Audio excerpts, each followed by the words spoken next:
Hello and welcome to our first episode of Young Blossom 25 Future Leaders Reveal. I'm Inga and I have with me my lovely co-host Vaios Gougoustamos, a dear friend and colleague. Hello to everyone out there also from my side, and we are very excited to kick it off.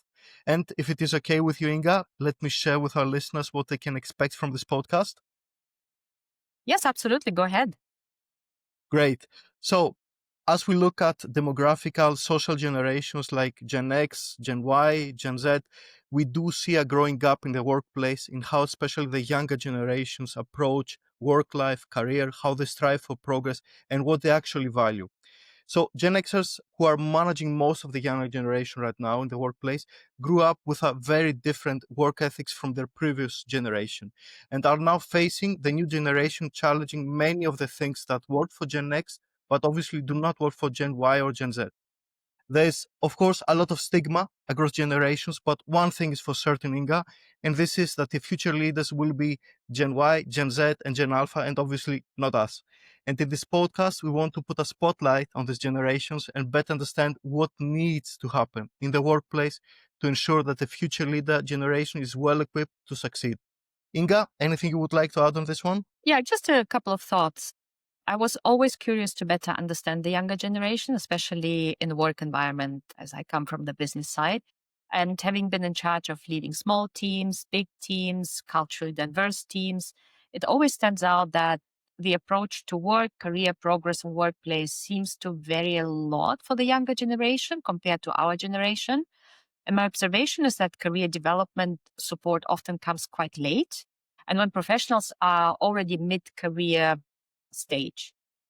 Early stage talent, particularly Gen Z and soon enough Gen Alpha, are left navigating quite complex choices, to be honest, with relatively limited guidance or the guidance that worked for our generation.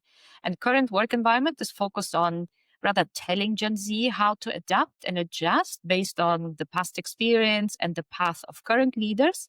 And I've been guilty of that myself, to be honest.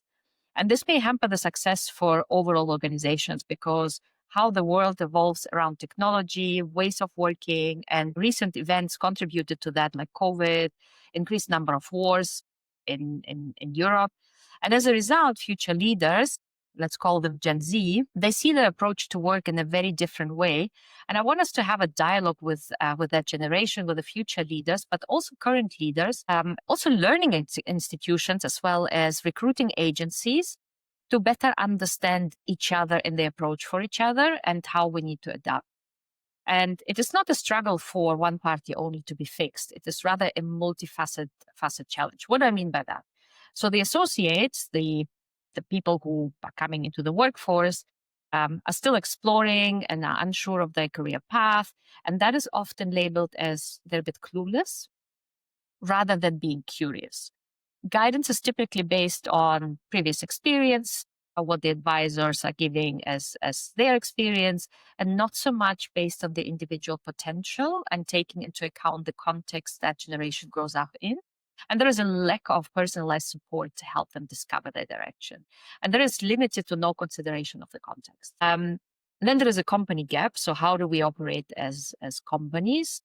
Growth is inconsistently defined and overly reliant on manager opinion. Only articulate employees are seen as high potential. And I say only just to make the point. Of course, there are exceptions, but the likelihood is higher that you're going to be considered high potential. And potential is undervalued, experience is overemphasized, and people are either under-challenged in their roles, they're overqualified for, or they are set up to fail in roles requiring more than technical expertise. Stretch opportunities are really important, and today they're rather rare. And future leaders are supposed to fit in and shape what current leaders believe as a way forward with limited space for input.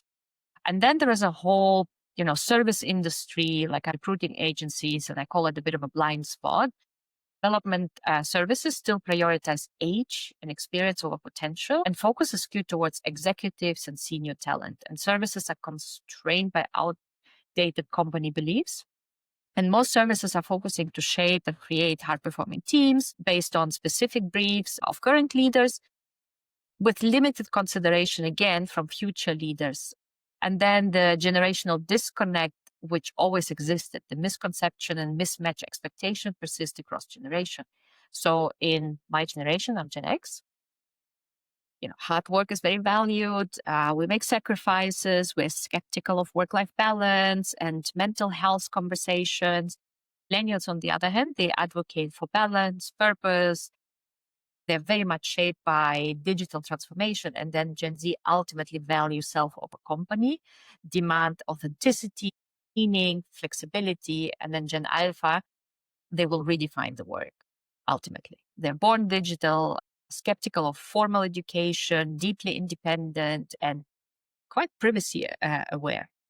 I echo everything that you're saying, and we are obviously extremely excited to launch Young Blossom 25. But before we dive further into it, let's please introduce ourselves to our listeners. And instead of praising each other for all the great things we have achieved or not, I don't know, let's ask AI for introduction. And so, my dear Inga, what I did, I have asked ChatGPT, tell me what you know about Inga Dengel. And this is what I got as a response. Inga Dengel is the GM for Greece and Cyprus at PepsiCo, a position she has held since April 2023. She is known for her dynamic leadership style and extensive experience in managing diverse teams across different cultural, functional, and organizational landscapes. Inga's expertise includes talent development, executing strategic initiatives, and guiding organizations through evolution and transformation across multiple industries. Over her career, she has worked with well-known global companies, including both PepsiCo and Mattel. In her current role, she supervises more than 900 employees across various product categories, including food and beverages, juices, cereals, and chocolate. Inga emphasizes building strong collaborative partnerships and strives to achieve mutually beneficial commercial and financial outcomes for all stakeholders involved. Inga, I think this is quite accurate for you, as far as I know you, and I do know you well. Something missing that you would like to share with the listeners today? I like the supervising 900 employees part. It is indeed 900 employees supervising. I don't know. I think it's missing a little bit. It's accurate, number one. It is missing a little bit of the human touch. So I gonna add that a bit.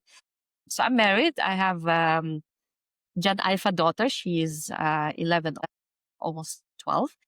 After having lived in Russia, Germany, and the UK, I'm living in Greece. So we're recording this from Athens. We're both based in Athens.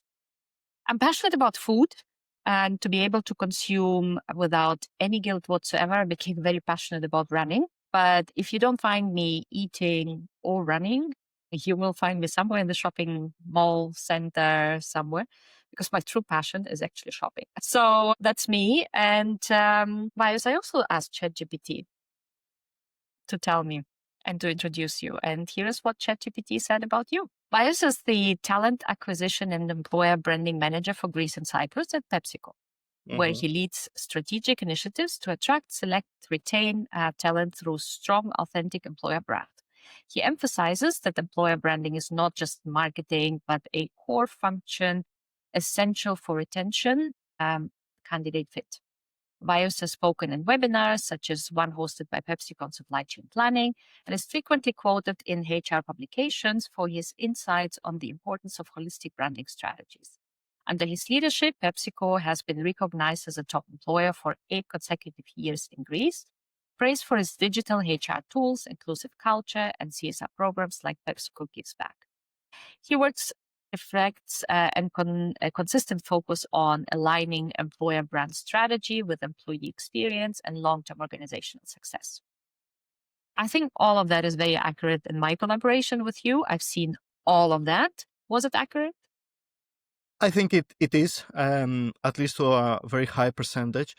Again, it is missing some facts beyond my professional life, and I'm very thankful that ChatGPT doesn't know much of my personal private life. So let me put some background on this. I'm also married. I have 2 kids, both Gen Alpha, as you can imagine. And now, Inga, that our listeners have a bit of background on us, let's continue a little bit more on generations. I think it's a good moment for us to break down a bit to our listeners what we mean by social generation. Shall we? Indeed. Let's do that, because we started talking about that without specifying and making sure that we all understand the same thing. So when we talk about social generations. We talk about demographical cohorts. And these are groups of people categorized by their birth years and shared experiences during their formative years. So these shared experiences, like historical events, social trends, and technological advancements, can shape a generation's values, attitude, and behaviors. And in essence, we're talking about boomers who are today aged somewhere between 61 and 80. Gen X, I fall under this bucket, aged somewhere between 45 and 60. Then we have millennials, also known as Gen Y. They're aged somewhere between 30 and 44. We have Gen Z, who are aged somewhere between 13 and 30, and Gen Alpha, who is aged between 1 and 12, and Gen V is just being born. And if you look at workplaces, millennials make up for the biggest share in the workplace population today, accounting for 34%.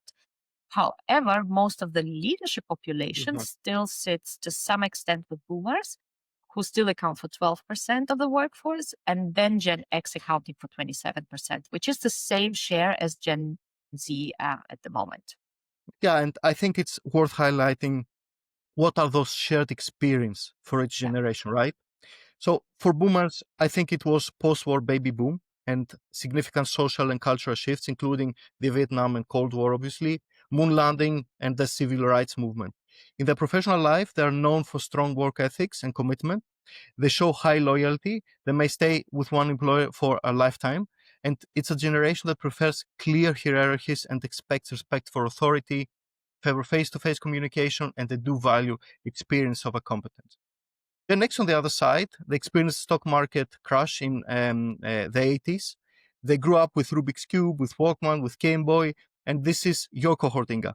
They value autonomy, they are self-reliant, they prioritize work-life balance, and they value flexibility in their careers. I think this is key to them. They tend to be more skeptical of organizational authority and loyalty. The first generation that had to adapt to fast-paced technology boom and are comfortable with both traditional and digital comms. Gen X is less reliant on experience.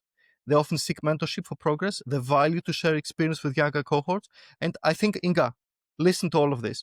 How accurate is this represented? Because this is your cohort. Well, nothing that I could not agree with. I Mhm. only feel like the work life balance piece is a lot more present with millennials, but this might be maybe a preconception.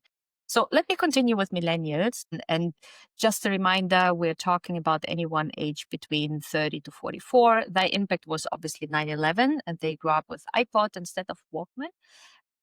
A generation that grew up with technology and social media, quite purpose driven and seek meaningful work rather than just a job.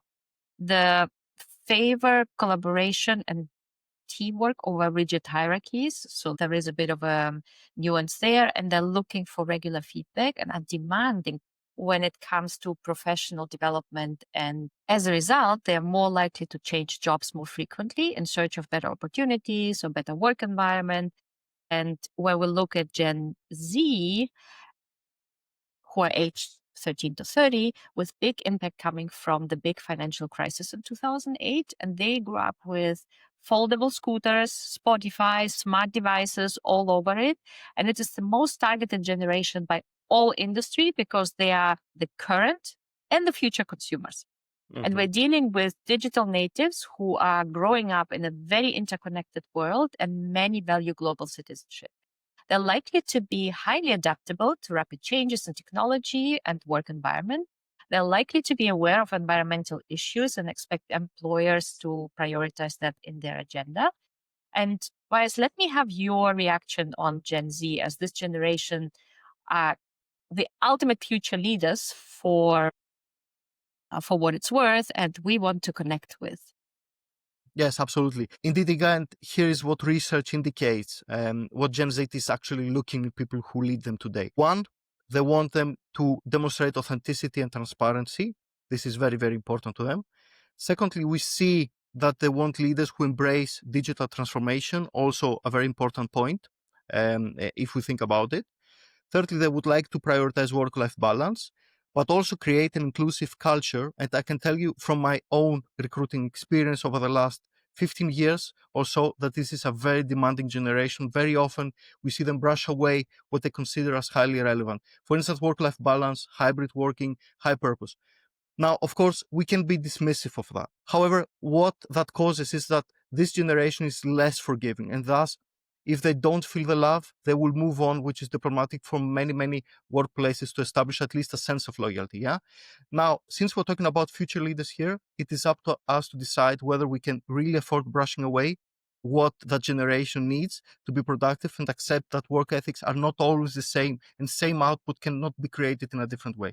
What is your pick on this one, Inga? 100% agree. And I have very similar observation. And it's worth taking a moment to talk about some preconceptions of that generation. Gen Z is often stereotyped as phone addicted, entitled, overly sensitive.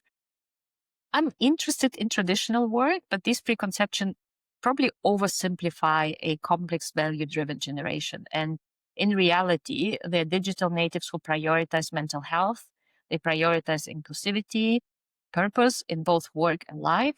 And while they may challenge outdated norms and expect transparency, this reflects a desire for meaningful engagement, not laziness or fragility. Again, hypothesis, right? But we'll validate it. Gen Z is also pragmatic about finances and deeply aware of global issues, making them thoughtful consumers and adaptable workers and socially conscious change agents rather than the shallow, distracted stereotype they're sometimes made out to be. Hence why you and I feel so passionate about giving a voice to this generation to myth bust some of those preconceptions or better understand where it's coming from, but also to understand what are the things that need to become true in workplaces or learning institutions to better prepare the generation to lead and help them become more effective leaders for the time ahead? And this is what Young Blossom 25 Future Leaders Revealed is going to be all about. Yeah. And Inga, I think it's worth noting that I really, really loved the name of the podcast. It was so unique when you told me. Would you like to share with our listeners how you came up with a name for our podcast in case someone wonders? Yeah, especially the 25. Yeah, sure. So when the idea to do something around this topic was kind of growing in me, and I was talking with many Gen Xers and Gen Z, and they were all quite some years younger than me. What can I say? I'm 47. We can disclose my age. I know you're a bit sensitive about it, but so many of them had so much to offer, and the combination of still being young or being at the beginning of your professional journey kind of led to Young Blossom. And 25 really stands for the year 2025. That's when we're launching it, and I'm really not good at remembering dates, so I kind of manifested it in the name. Beautiful. So, Young Blossom 25 Future Leaders Revealed. We're in the middle of recording episodes and we have many, many exciting stories coming up. We will be publishing 2 episodes per month. And if you're interested to read more, please visit our homepage, youngblossom25.com. It has a proper bio of both of us beyond what ChatGPT can tell you. And you can also find some material on different generations. And of course, you can come in touch with us and share comments that we will reply to directly or cover on our show. Now, I think we talked a lot, yeah? Worth summing up? Yeah.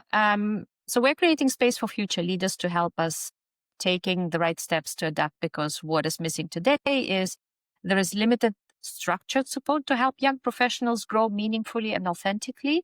Companies, agencies, universities, there seems to be a bit lack of urgency in adapting to evolving generational needs, even though there is progress being made. It's very, very visible that everybody talks about that generation, but are we really making meaningful progress? And I think partly why we are potentially not making enough meaningful progress is because we don't understand enough what makes this generation tick. And organizations are still dominated by Gen X and millennials, making it difficult for younger talent to thrive within outdated norms. And in absence of contextualization of the future leaders generation and stigmatization of that generation, of their values, as these are not good values, as they mostly don't align with current executive values. And with that, we thought it is fun to finish each episode with a lightning round on habits of different generations. So that's going to be a standard part of the podcast that we're going to finish with the lightning rounds. We're going to use the lightning rounds on the people that are going to come to visit our show. So today it's going to be you, Vaios, who I'm gonna test it on. And it is important to not overthink it, but rather respond spontaneously. It's a couple of prompts that you react to. And that's going to help us to kind of build a little bit of understanding how the different generations value different things. You ready? I am.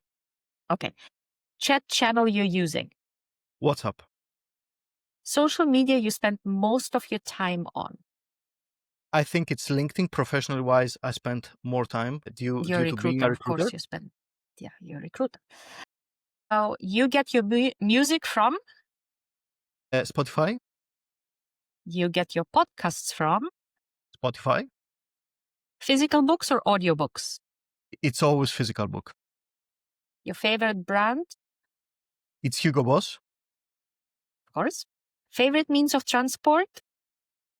It's always my car. Although I have a company car, it changes all the time, but it's always my car. What do you want to be when you grow up? Hard question. I think I will stick with recruiter because it's a journey that is really life fulfilling for me. And if you could make one change in the work environment, what would that be? I think it's what we are currently trying to do, Inga. Educate leaders, institutions about the needs of younger generations. I think this is very, very important as we grow. And the last one is celebrity or famous person you would like to meet. It's Giannis Antetokounmpo, the professional basketball player. Fantastic. So anybody out there who can make that happen for Vaios, we're happy to receive your input. Yeah, this is it for our first episode. We can't wait to welcome you back to our next episode with future leaders who are discovering their path and building their purpose, with current leaders who are shaping workplaces and educational institutions and guiding talent. We're looking forward to real conversations about leadership, culture, growth, learning, and a deeper understanding of the cross-generational gap and shared language. Great. So thanks everyone for tuning in, and please make sure to hit the follow button not to miss an episode. Tell your family, tell your friends, tell your colleagues to tune in as well. Until next time, see you. See you.